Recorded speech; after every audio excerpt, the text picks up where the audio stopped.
Cinderella is simply not going to the ball finally here in London's West End. But who's to blame for this debacle fiasco?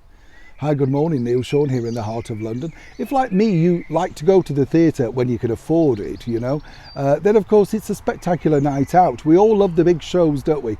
42nd Street, I'm not keen on Les Mis actually, all that flag waving and singing and depressing, so not my cup of tea, that no. I like Phantom of the Opera. I did quite like Love Never Dies as well, the sequel, that was good fun. And actually it became quite chummy with the guy that played the Phantom in that, Ramin Kiramalu, who I now know is starring on Broadway in Funny Girl, the revival. So if you get an opportunity, go and see that marvellous voice. He's got absolutely wonderful voice.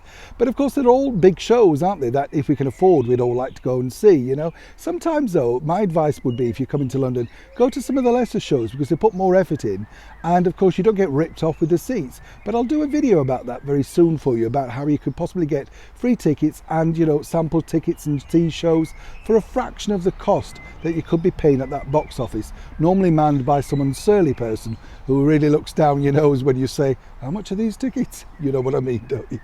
But of course, back as ever to this entertainment story of the day. It all centres upon Lord Andrew Lloyd Webber's Cinderella, which opened last year, well, in the sort of midst of the pandemic. Closed, open, people never knew where they were with it. It's finally now closing in June, on June the 12th. This is because of really dwindling sales, but the cast are up in arms because they found out about this closure via social media. Now, a lot of people have said, oh, it's a terrible shame, etc., etc. No, it's not. Let me explain the background to this. In my other world, I also work in the world of marketing, and we market many different things around the world. I reached out to Lloyd Webber's theatres, right? And I've interviewed him and I know him on many occasions. Personally wrote him a letter and said, look, I've got some great ideas on how Cinderella could be saved. I then wrote to the head of his theatre division, a lady. Did I get a response back? No. Did the PR team offer me anything for the press night? No.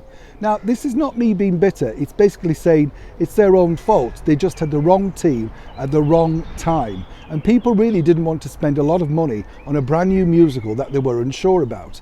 Now, of course, a lot of people say, oh, it was a great musical. It was very woke. We won't spoil the story, but basically the bottom line is Cinderella doesn't go off with Prince Charming. You get the picture. Yeah. So people just don't want to see that. It's a pantomime dressed up as a musical, a very expensive pantomime. And so consequently, the public have voted with their feet and decided this isn't what they want to see. Now, for Andrew Lloyd Webber, this is a big knockback because he's been obviously a wonderful ambassador for the West End Theatre and theatre around the world, Broadway, and of course touring productions. But I truly think in this particular instance, he lost sight of exactly what the British public wanted, and more importantly thought that his name attached would be enough to make this an international success.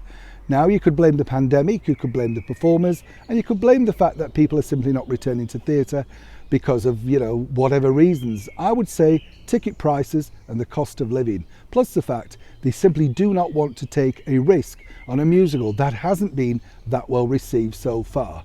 So it looks like Cinderella could be some time waiting to go to the ball. Neil Sean in the very heart of London.